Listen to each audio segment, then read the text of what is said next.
From the Lokochogio airbase in northern Kenya, a Hercules aircraft claws into the sky, taking food aid to South Sudan. Painted United Nations white, they bear the blue logo of the World Food Programme, a hand clutching ears of corn. On the ground, aid workers and aircrew prepare further aid drops of food, medicines or clothes. The UN aid effort in South Sudan is costing almost $1 million a day. But the UN says it may take another year for the 2 million famine victims to fully recover, and so the aid flights continue. But there's one part of war-ravaged South Sudan the UN flights aren't going to. In tiny Cessna aircraft, these aid workers are flying to the remote and rugged Nuba Mountains. Despite the ongoing famine, the Sudan government has banned all agencies, including the UN, from taking aid here. Because of this blockade, the Nuba remain one of the most isolated areas on Earth.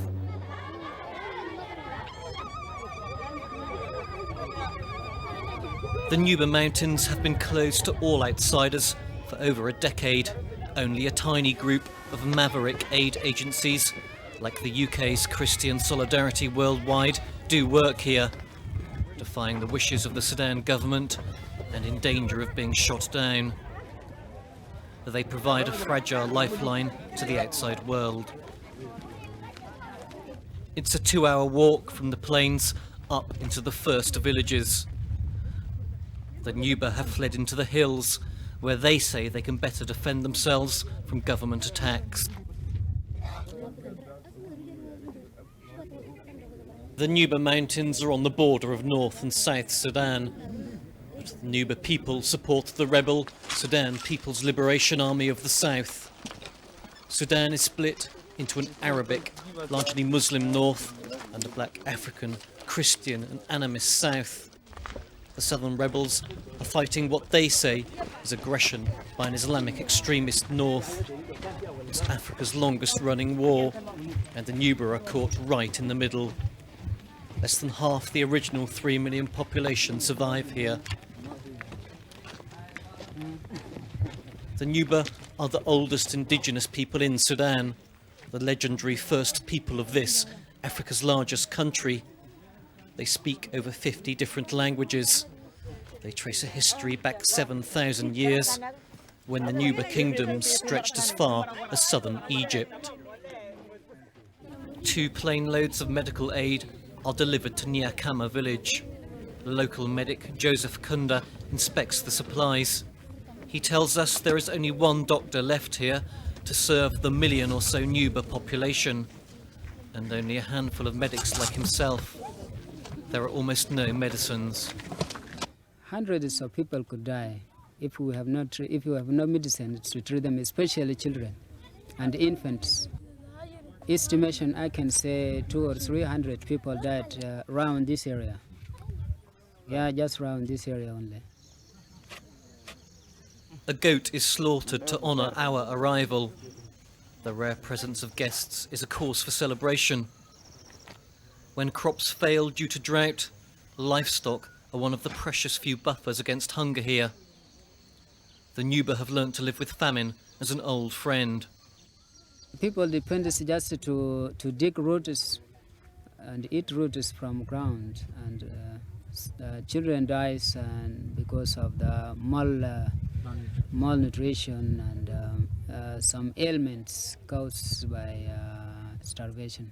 The Nuba used to farm the fertile soils of the plains, but government forces launched a scorched earth policy, burning and looting villages, so they retreated into these hills. Here, they must scratch survival from the thin, rocky soils. That's in a good year when there are rains. Last year, when famine hit South Sudan, an estimated 100,000 Nuba faced starvation. But the government blockade of the Nuba remained in place, and they were the only people in all Sudan denied UN food aid. These 3 women lost children to the hunger. There are many more like them.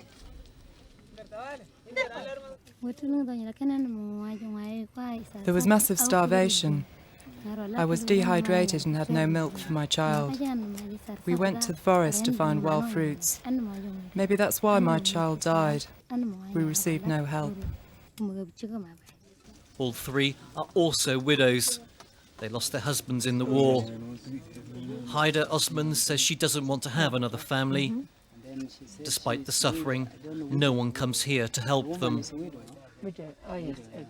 Those Nuba children who have survived still show the signs of recent hunger. And the rainy season, the time when famine may strike again, is now just beginning. The Nuba ask why they have been forgotten when Kosovo receives so much aid. What the Western done in Kosovo is very good. I don't say it, but it's very good to save people from problem. But why they don't want to help also Sudanese people to get out of this problem, I also don't know, because the war in Sudan started before the war in Kosovo. And many people died in the war. Millions of people, I say, died in Sudan. I thought that UN is for all the people to help all people in the world, but it is opposite. They may lack even the basics of human survival, but every Nuba household boasts a gun.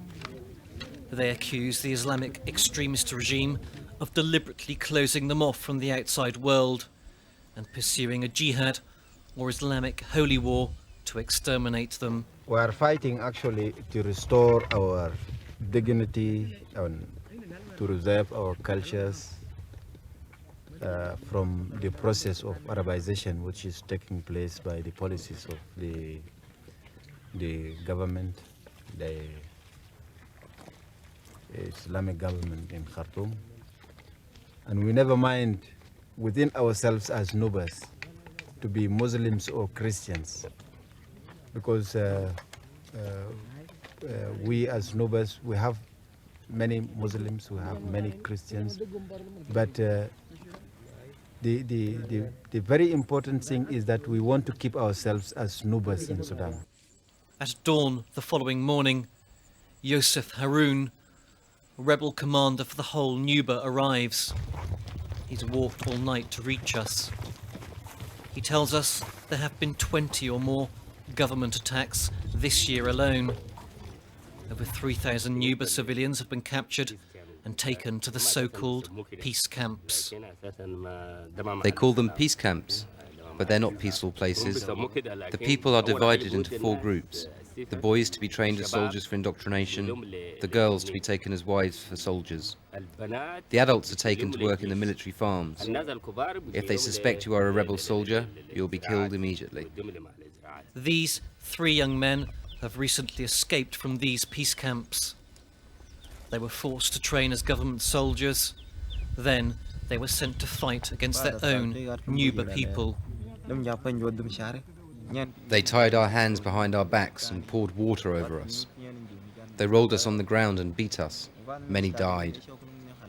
After torture, they took us to the military farms. Here we had to work and harvest food. They took one of the prisoners to be killed. When I had seen them kill him, I asked the commander if I could use the bush to urinate. The soldier they sent to escort me shot at me when I ran, but he missed and I escaped.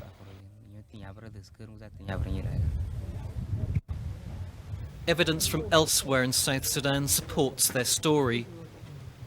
Many of the prisoners of war held by the rebels have been forced to fight in this way. Among the 200 or so POWs in this rebel base, around half are Nuba. The story of one is typical.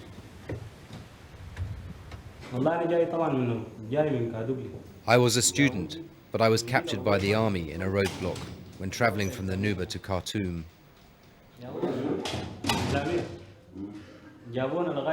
I was sent to an army camp to train for 1 year. After training, I was sent to fight the SPLA in the south. That's when I was captured.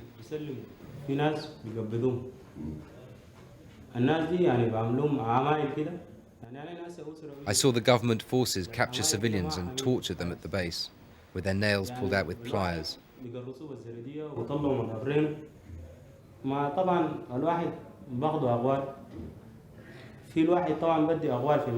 Rebel soldiers weren't even captured. They just killed them instantly on the spot.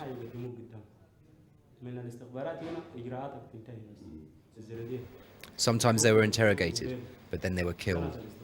I hated the horror and cruelty of this torture. Young recruits, they brainwash them, and they are trained to come and fight blindly here. But the adults often manage to escape and avoid fighting. Most disturbing of all, the Nuba claim UN food aid is being used in the peace camps as another weapon to destroy the Nuba people.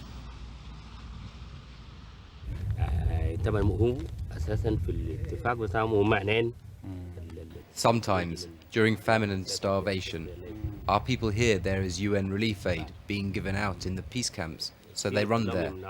And then they are forced into the camps, into the army, to fight, to suffer, just to get the aid.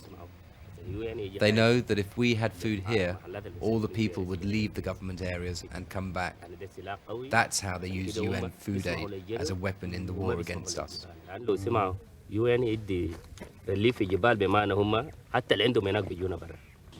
Relief worker and British politician Baroness Cox led the mission to the Nuba for aid agency Christian Solidarity Worldwide.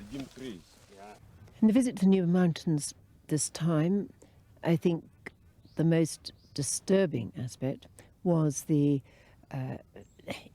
fact that there are these thousands of people completely cut off, still suffering, very recent raids. These things are happening now. The world doesn't know. The aid organizations are not there. The people have nothing. They're cut off, isolated and dying. They think that this is an area of the north. There is lots of ethnic cleansing in the Nuba Mountains. And so they have something to hide, a great deal to hide in the Nuba Mountains. And they are very uncomfortable about foreigners, relief workers or anybody to go to the Nuba Mountains. It's a closed district for the regime. As we prepare to leave, we hear news that the first ever UN mission has just been allowed into the Nuba Mountains to assess aid needs. But as the UN well know, that's the start of a long process of negotiating access, which the government can frustrate for years. And the Nuba do not have time on their side.